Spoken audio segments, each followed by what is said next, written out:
Wahai Rasulullah, siapakah yang sakit? Siapa yang akan datang saat ruh akan dicabut? Suara-suara di sekitar mereka. Apakah ada orang yang peduli terhadap kita? Ingin pencerahan buat diri. Karena Untuk kita bekal.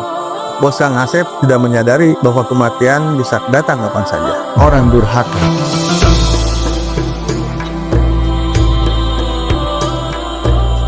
Assalamualaikum warahmatullahi wabarakatuh. Setiap yang bernyawa pasti akan merasakannya. Bukan kaya atau miskin, bukan tua atau muda. Semua akan sampai pada satu titik. Detik ketika dunia perlahan menjauh dan akhirat mulai mendekat. Allah berfirman dalam Al-Quran bahwa setiap yang berjiwa pasti akan merasakan mati. Tidak ada satupun manusia yang bisa lari darinya. Tapi apa yang sebenarnya terjadi saat sakaratul maut?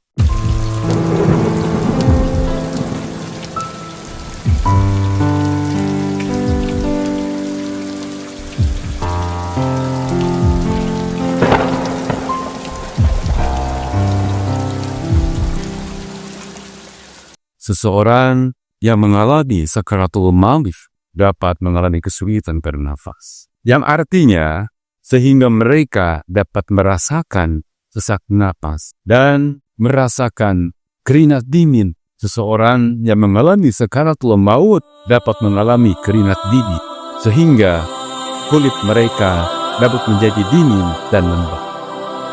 Mendapat sakaratul maut, seseorang yang mengalami sakaratul maut dapat kehilangan kesadaran sehingga mereka tidak dapat merespons lingkungan sekitar.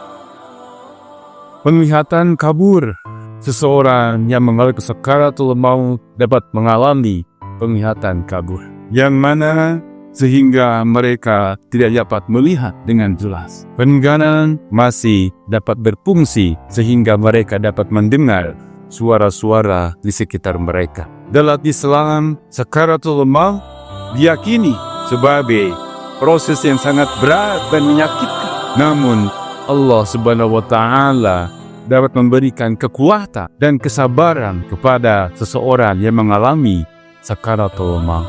Rasulullah Sallallahu Alaihi Wasallam bersabda, sakaratul maut itu seperti 1000 kali kematian dalam hadis riwayat Tirmizi. Namun perlu diingat bahwa sakaratul maut adalah rahasia Allah Subhanahu wa Ta'ala dan tidak ada yang tahu pasti apa yang terjadi saat itu. Jadi, sakaratul maut itulah sangatlah pedih.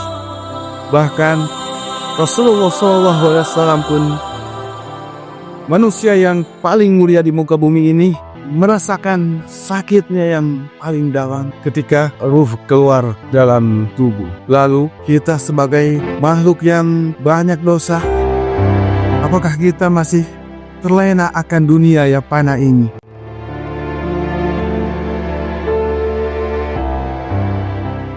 Siapa yang akan datang saat ruh akan dicabut?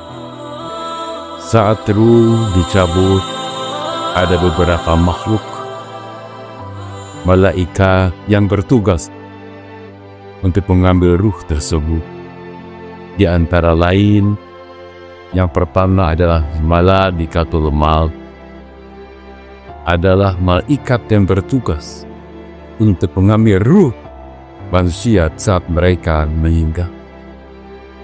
Yang kedua, tentunya ada malaikat rahmat, yang mana malaikat rahmat adalah malaikat yang bertugas untuk mengambil ruh orang-orang yang beriman dan beramal soleh. Dan yang ketiga, malaikat azab, mengambil ruh orang-orang yang tidak beriman dan berbuat dosa. Dalam Islam, malaikat maut diyakini sebagai malaikat yang sangat kuat dan tidak dapat ditolak, sehingga tidak ada yang dapat menghindar dari kematian. Rasulullah SAW bersabda, malaikat maut itu seperti angin yang bertiup. Tidak ada yang dapat menahannya. Itu dalam hadis riwayat Bukhari. Namun perlu diingat bahwa proses kematian adalah rahasia Allah Subhanahu wa Ta'ala, dan tidak ada yang tahu pasti apa yang terjadi pada saat itu. Ternyata ada 3 malaikat yang akan datang menghampiri kita di saat ajal tiba. Lalu, siapakah yang akan datang kepada kita? Akankah malaikat maut, atau malaikat rahmat, atau malaikat ajal? Perbedaan kematian orang beriman dan orang durhaka. Orang yang beriman, wafatnya tenang dan damai. Ruhnya dicabut oleh malaikat rahmat dan mendengar kalimat syahadat, Asyhadu an la ilaha illallah wa asyhadu anna Muhammadar Rasulullah. dan wajahnya berseri-seri dan tenang, mendapatkan pahala dan ampunan dari Allah Subhanahu wa Ta'ala. Masuk ke dalam surga dan mendapatkan kenikmatan yang abadi. Sementara wafat orang yang durhaka adalah wafat yang sulit dan menyakitkan. Di antara lain, ruhnya dicabut oleh malaikat ajab. Mendengar kalimat ajab dan siksaan, wajahnya gelap dan menyakitkan. Mendapatkan siksaan dan ajab dari Allah Subhanahu wa Ta'ala. Masuk ke dalam neraka dan mendapatkan siksa yang abadi. Dalam Islam, wafat orang beriman diyakini sebagai proses yang tenang dan damai. Sedangkan wafat orang durhaka diyakini sebagai proses yang sulit dan menyakitkan. Rasulullah SAW bersabda, orang yang beriman itu wafatnya seperti orang yang tidur, sedangkan orang yang durhaka wafatnya seperti orang yang disiksa. Hadis riwayat Tirmizi. Tentang Rasulullah Sallallahu Alaihi Wasallam sedang dicabut ruh itu, memang ada kisah terdapat dalam kitab As-Sirah An-Nabawiyah li Ibni Hisham karya Syekh Abdul Muhammad Abdul Malik bin Hisham Al-Mu'afiri. Ketika malaikat maut mulai mencabut nyawa Rasulullah Sallallahu Alaihi Wasallam, ketika ruh Rasulullah sampai di pusat perut, Rasulullah Sallallahu Alaihi Wasallam berkata, wahai Jibril, alangkah pedihnya maut. Mendengar ucapan Rasulullah Sallallahu Alaihi Wasallam itu, Jibril memalingkan wajah.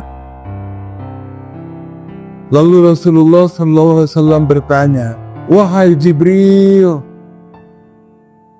apakah engkau tidak suka memandang wajahku?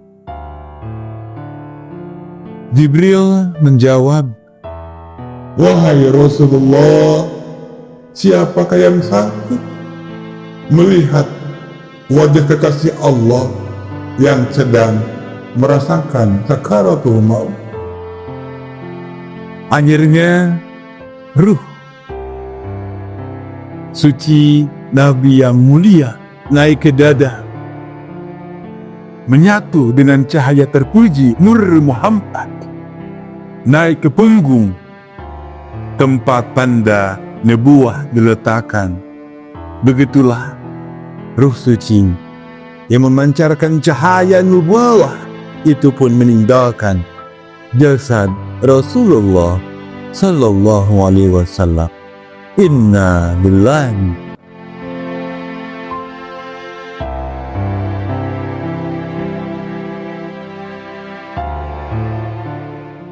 mengingat kematian Rasulullah SAW.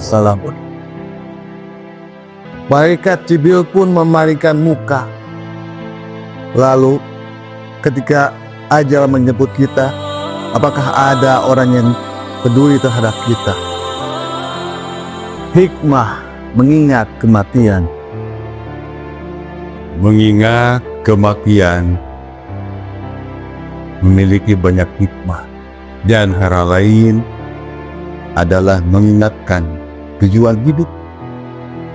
Mengingat kematian dapat mengingatkan kita tentang tujuan hidup yang sebenarnya, yaitu untuk beribadah kepada Allah Subhanahu wa Ta'ala dan mencapai kebahagiaan di akhirat. Mengurangi kesombongan.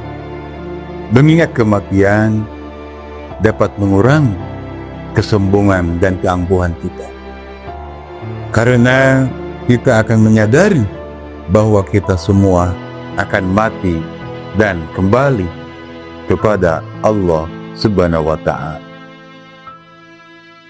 Mengurangi cinta kepada dunia dan membuatnya kita lebih fokus pada kehidupan akhirat. Dengan sangat jelas bahwa mengingat kematian, kita dapat menambahkan kenikmatan, meningkatkan keimanan, ketakwaan kita kepada Allah Subhanahu wa Ta'ala. Alhamdulillah, jemaah pemuda Istiqomah sudah ada di tempat Padepokan Pemuda Istiqomah. Mari kita ngobrol perkara iman.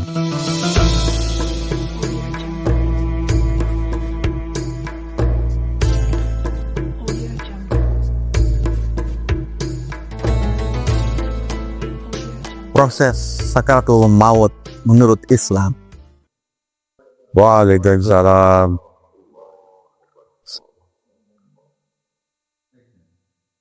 Nah, gimana kabarnya malam hari ini?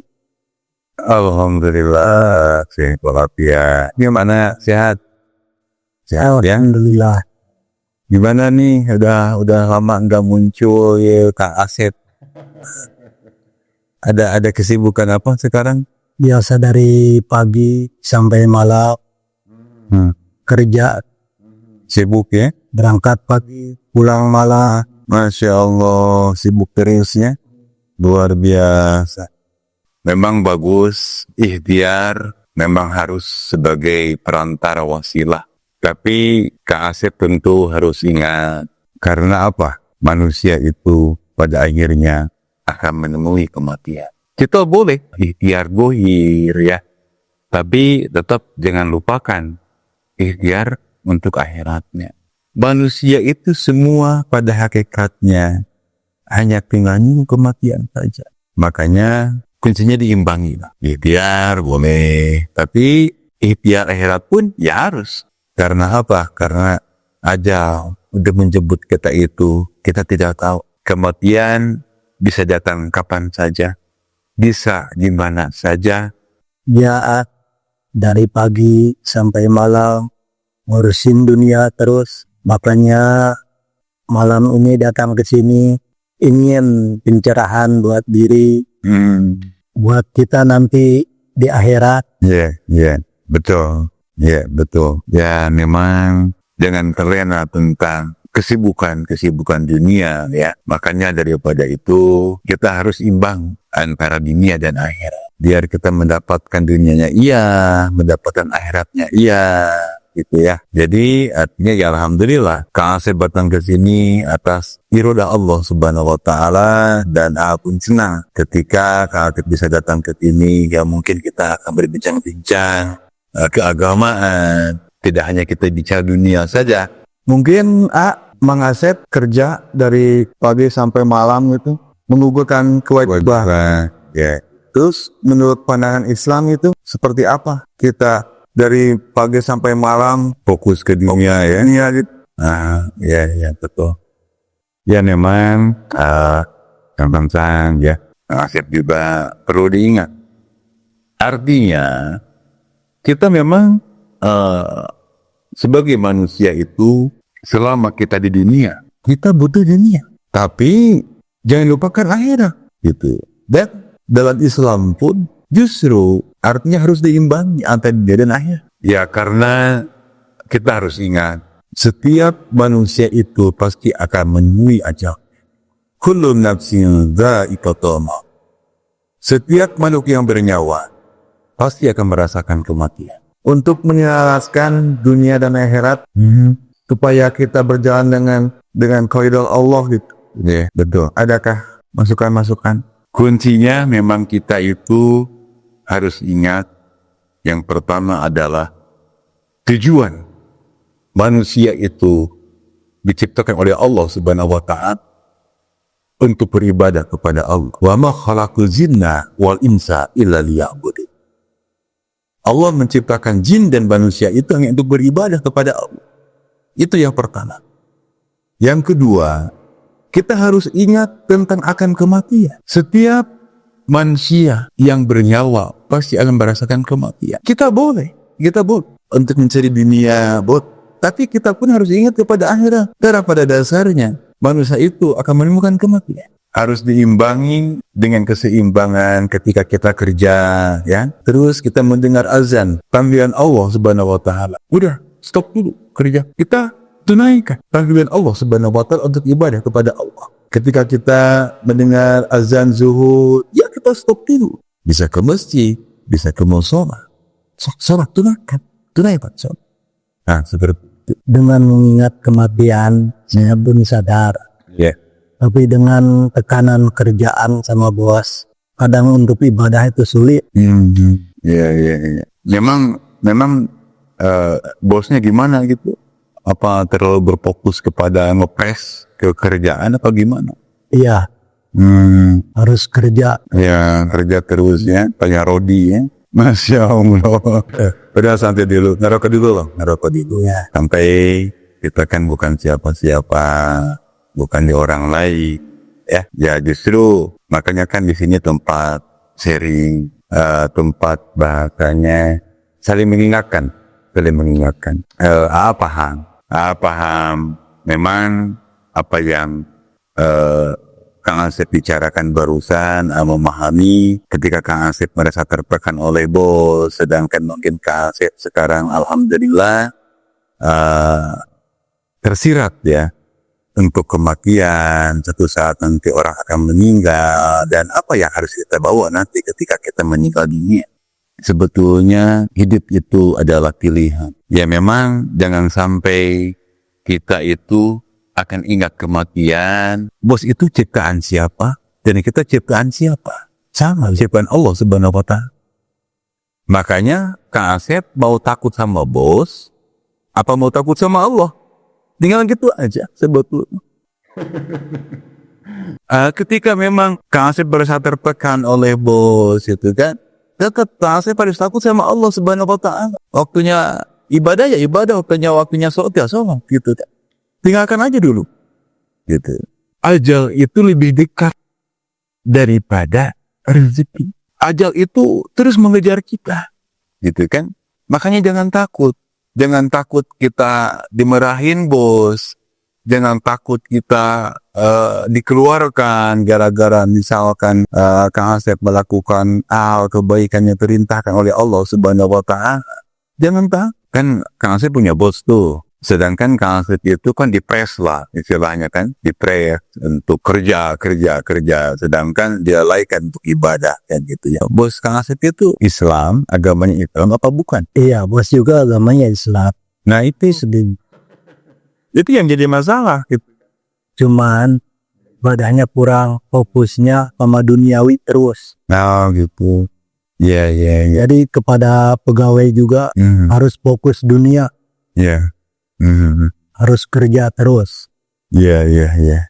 Ya, memahami. Ya memang sekarang Kang Asep harus bisa memilah dan memilih. Ya. Yang pertama, Kang Asep tanamkan bahwa kita itu lebih takut kepada Allah Subhanahu wa Ta'ala daripada takut kepada bos, sekalipun bos Kang Asep itu muslim. Dan kita doakan juga bos Kang Asep ya, semoga diberikan taufik hidayah, inayah, pertolongan dari Allah Subhanahu wa taala dan terbuka qalbunya. Kenapa? Karena ini sangat penting. Tentang masalah ibadah itu adalah bekal kita di dunia akhirat. Dan seperti itu. Ya makanya alangkah baiknya manusia itu harus mengingat akan tentang kematian. Karena itu disunahkan. Jadi ketika kita ingat akan kematian, justru kita itu akan lebih giat lagi untuk ibadahnya gitu ya. Karena kalau kita ingin selamat nanti di akhirat nanti, setelah kita menemukan ajal, itu kan tergantung apakah kita itu akan membawa amal baik dan tidak baik kan gitu. Makanya amal itu tergantung kita melakukan semasa kita waktu hidup ini. Nah seperti itu ya Kang Asep ya. Sepertinya Bos Kang Asep tidak menyadari bahwa kematian bisa datang kapan saja.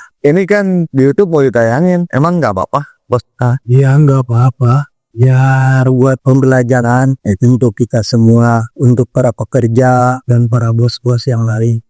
Bagaimana menurut AA tentang apa yang ya memang dengan Bos Kang Asep tadi ya yang dibicarakan. Yang pertama mungkin dia belum memahami akan tentang ilmu agama. Kenapa? Karena mungkin ada di benaknya itu dunia dan dunia. Yang keduanya kita mau belajar tentang ilmu agama. Ibadah itu memang sangatlah penting. Kenapa? Karena untuk kita bekal menuju kepada akhirat. Ya, makanya kita doakan mudah-mudahan kalau memang banyak orang seperti itu, bos-bos yang memang terlalu berfokus kepada dunia sehingga melupakan atau lalai kepada akhirat, ya kita doakan saja. Semoga dia mungkin tidak hanya Bos Kang Asep aja ya, diturunkan taufik, hidayah, inayah, pertolongan dari Allah Subhanahu wa taala dan terbuka hati. Ya memang kita tidak bisa dipungkiri, tapi jangan berfokus kepada dunia. Minimal imbang. Makanya kata Rasulullah SAW, imbang antara dunia dan akhirat. Itulah kata-kata bijak dari Rasulullah SAW. Nah, jadi seperti itu ya, kita harus seimbang antara dunia dan akhirat. Nah, seperti itu ya. Mengerti kira-kira? Paham ya? Para pemuda istiqomah di channel Maidatul Hasanah, detik-detik kematian tidak ada yang tahu. Bahkan Nabi Muhammad SAW sendiri tidak tahu kapan ajalnya akan tiba. Allah Subhanahu wa taala berfirman dalam Al-Qur'an, dan tidak ada seorang pun yang dapat mengetahui apa yang terjadi besok. Dan tidak ada seorang pun yang dapat mengetahui di bumi mana dia akan menemukan kematian. Kematian adalah guru terbaik dalam kehidupan. Sedikit saja kita lengah dari memikirkan kematian, maka kita akan kehilangan guru terbaik dalam kehidupan. Wabillahi taufiq wal hidayah. Wassalamualaikum warahmatullahi wabarakatuh.